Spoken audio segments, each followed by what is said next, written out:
Boss, Oh, ano service mo ngayon? big bike. Big bike. Parang bumibig time ka ng bumibig time. Naman, baka kakabulkanize nga lang eh. 125cc. Pang tomboy. Tumakay ka na. Pang-tomboy yan eh. Tumakay ka na. No, pakinggan mo, sound check.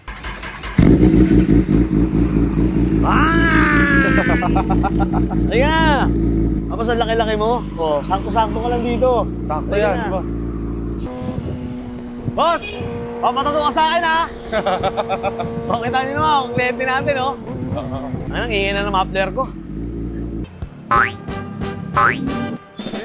Wala pang tao, agaw ko, So, 8 pa, dito na ako. Black coffee, please. No sugar. Thank you. Yeah, later.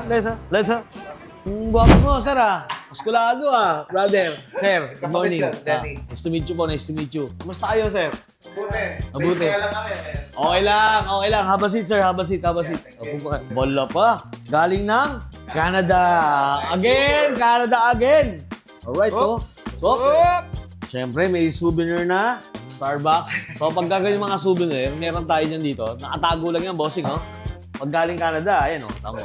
Nadudag natin yan. Ayun, Hey! Alam yung mahilig ako sa kape, Oo, Sir, pangalan natin? Andy. Batang-bata pa. Oo, bata na. Ilang taon na? Magsi-66 na. 66, parehas kami ng katawan Yun, alright. So, bossing, bali sa man sa tayo galing, sir? Vancouver, Canada. Ikaw, sir? Si Benny. Si Sir Benny po, Nag-iibang bansa din po kayo? Kapatid ko. Taga siya. Taga Vancouver din. So, meron tayong another client ngayon na taga Canada. So, sir, pag-usapan na natin yung ipagagawa mo. Parang yung St. Michael ba? St. Michael. Dito. Yes, sir. Tapos, Yun lang. ako nang bahala sa... Ikaw na bahala. Okay. Ito is enhancement, tama? O, siyempre, ang gagawa dyan, walang ibalik ka dito. Uy. Sensya ka na, sir, sa kasama ko, estabero Kasi laging nananalo sa event, joke lang. Kasi hindi clear yung yung face at saka The yung details, sir, no? Yeah, parang irarito. Ilang taon na yan, sir? Siguro since 2011. 2011. 15 years. 15 years na. So, okay. Sige, sir, pagandaan natin yan. Gusto ko muna, magpahinga muna kayo. Kape! Pwede. Black coffee. No sugar. Meron. Alright. Wala tayo nun, pero bibili tayo. Okay, sir, pahinga muna kayo. Pwede pagod sa biyahe. So, yun, guys, So, meron tayong mga another client ngayon na galing mga ng mga Canada. So, dumayo pa sila dito sa Pinas at tayo ang pinuntahan. Siyempre, kailangan satisfy sila bago sila bumalik ng Canada. Tama, boss? Yes! Alright, so bago magsimula, kakain muna tayo. Sir, kain, sir. Huwag na mahiya, sir.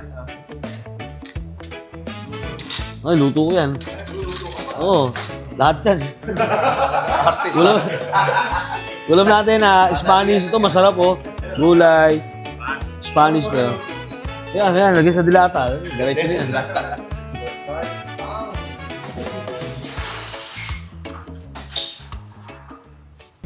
Guys, kung makikita ninyo, ang ginawa natin diskarte dito ay kumuha tayo ng reference sa Pinterest bago natin ginawa itong Polynesian. Kasi natin mangyari is hindi magkaroon ng pagkakaiba dun sa unang tattoo ng ating client na si Sir Andy dahil itong design na to ay nagustuhan ni Bossing, pero kasi nung una nung nag-uusap kami sa conversation namin, talagang hindi maintindihan ni Sir kung ano talaga ang gusto niya. Gusto niya ng St. Michael.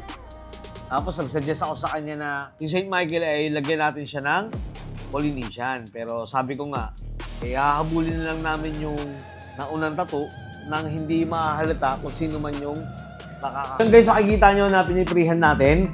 So, mapapansin ninyo kasi yung hindi tayo gumawa na itong unang tattoo ni Bossing.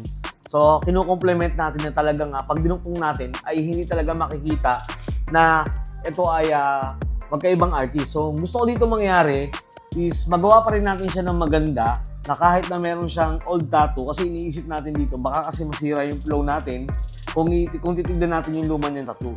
So, ang discarding ginawa natin dito, tumingin tayo sa sarili natin version, tapos dinugtungan natin itong inaka-stencil, tapos dinikit din natin dito, kasi ito ay Maori, no? Kasi kung titignan niyo kung ito yung susundin natin, tapos kinain niya yung part na to, kaya medyo nahihirapan tayo, kaya ginawa natin, gumawa tayo sa sarili natin version at diskarte na Maori, tapos dito rin tayo kumuha ng mga detalye na ilalagay din natin dito. Ang sa ganon, pagkatinignan ay talagang bagay na bagay.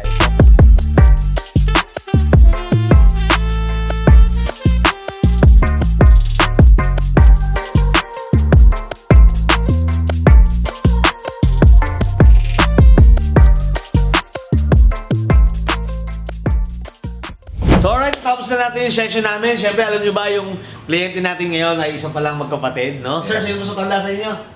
Panganay. Ikaw, sir? Ah? Pangalawa. Pangalawa. Yeah. So siyempre, ang gumawa dyan, walang iba kundi ang ating poging at siyempre, second place lang naman si Paring Chawi.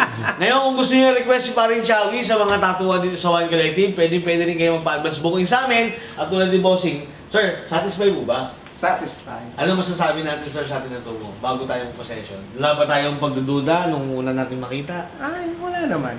Wala naman. Wala naman. Talagang pag pumunta kayo dito, talagang tiwala kayo na talagang maganda yung magiging resulta. Nakita ko yung mga video. Parang may kamukhang Hollywood G, sir eh. Yeah, eh. Sylvester Stallone. Oo nga, no?